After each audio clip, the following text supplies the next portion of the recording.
friends! Today we're doing Unit 10, Lesson 5, Plantation Life. We're going to start by going over the key vocabulary words you'll be hearing in today's reading. Our first word is transformed, changed shape, size, appearance, or quality. Our next word is pivotal, which means critical, very important because other things depend on it, often refers to a turn of events or change of direction. Then our next word is flourished, became successful, grew well, prospered, reached excellence. And our last word is slavery, the practice of forcing people to work without pay as enslaved people and denying them the freedom to decide how to live their lives. We are now going to move into today's reading. Chapter 6, Cash Crops, the Carolinas, and Slavery. As you heard, John Rolfe is well known for marrying Chief Powhatan's daughter Pocahontas, also known as Matoaka, and for making Jamestown, and therefore Virginia, an important economic center. John Rolfe did this by growing and exporting tobacco and then shipping it out of the area to places that wanted to buy it. You might be thinking, yuck, tobacco means smoking, and we all know that is a very unhealthy habit. Even land-greedy King James thought so. He once said that smoking is a custom loathsome to the eye, hateful to the nose, harmful to the brain, dangerous to the lungs. However, because many people still wanted tobacco and were willing to pay for it, tobacco became a huge part of the southern colony's economy. This is John Rolfe presenting tobacco to King James. The Spanish were the first to bring tobacco to Europe from the Americas. They had discovered that Native Americans in various parts of Central and South America used tobacco in a variety of ways. It was chewed, smoked, used as medicine, and was an important part of many religious ceremonies. In fact, when Christopher Columbus first set foot in the New World, he was greeted by local natives carrying gifts of fruit, spears, and dried leaves that had a strong fragrance. Those leaves were tobacco. When the English arrived in North America, they too found that many Native Americans grew and used tobacco. The English settlers' get-rich plan had not succeeded when they failed to find gold. Some settlers had also experimented with growing crops such as rice and grapes, but they too were unsuccessful. This is an image of a busy port scene with trade ships and tobacco. However, John Rolfe, with the guidance of the Powhatan, made a pivotal contribution to the doomed Jamestown economy. Wealthy Europeans were beginning to develop a taste for tobacco. However, much of the tobacco being shipped to Europe had a bitter taste. John Rolfe introduced a new tobacco plant to the fields around Jamestown. He brought in a less bitter-tasting plant from the West Indies. Well, actually, he brought in the seeds to see if they would grow. It was an experiment, but it worked. The new tobacco plants grew and flourished in the red Virginia soil, and so the milder-tasting Virginia tobacco became much sought after. Its increased use among the growing number of English smokers transformed the colony's economy. Jamestown became a place of wealth and enterprise. Shiploads of Englishmen and women eagerly set off to make their fortune there. The gold that the early settlers had sought turned out to be in the form of an odorous plant. Many people became wealthy as a result of growing this cash crop. No doubt, if you had been there in Jamestown, you might have heard the sound of gold coins jingling in the colonists' pockets. Tobacco was so popular that by 1619 it had become Virginia's main crop. Within 50 years, the colony exported about 15 million pounds of it to Europe. Eventually, tobacco was such a widespread cash crop that the governor had to remind the settlers to grow food crops as well. With the success of the tobacco industry, the future of Jamestown was finally secured. However, there was one major drawback to growing tobacco. Back then, a lot of people were needed who were willing to work very, very hard to tend the large plantations, and people like that weren't easy to find. This is an image of indentured servants working on tobacco plantations. In the beginning, the new tobacco farmers had mostly indentured servants working for them. Indentured servants were people who had agreed to travel to Virginia and eventually to other parts of North America to work for a period of time for a specific person. The agreed-upon period of time was usually 7 years. Often these indentured servants were poor people from England or other parts of Europe whose ship passage was purchased for them by their employer. Then, as soon as they arrived at their new homes, the indentured servants were put to work. These indentured servants labored long and hard in the tobacco fields. After the agreed-upon time of service was up, and if they were still alive after the hardships many of them endured, they were free to venture out on their own. In 1619, a Dutch ship arrived in Jamestown with what is believed to have been the first 20 Africans brought to North America.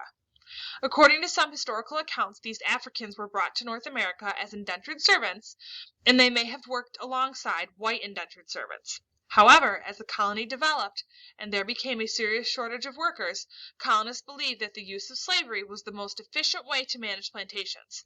Before long, thousands of Africans were brought to the colonies against their will and forced to work. Why did this terrible transition take place? Remember, the English had begun to lay claim to large areas of North America. After all, the Spanish were claiming most of Central and South America, and even parts of southern North America, as their own, and the French had claimed much of northern North America. The English thought it was only fair that they claim huge chunks of land too. As you recall, England's very first attempt to colonize North America on Roanoke Island off the coast of present-day North Carolina failed and became known as the Lost Colony. But in 1663, Charles II, the son of Charles I, and grandson of King James I, decided to try again near the same area.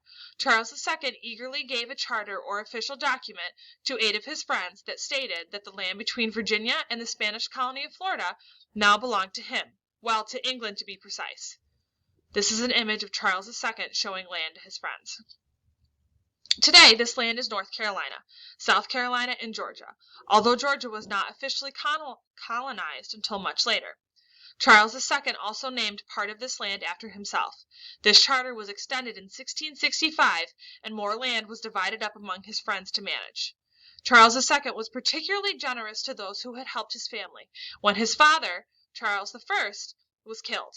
At that time, Charles II had been forced to flee to another country. When Charles II was eventually allowed to return to England and take the throne, he owed a great deal of money to a great many people. His way of debt was to give them North America, well, parts of it anyways.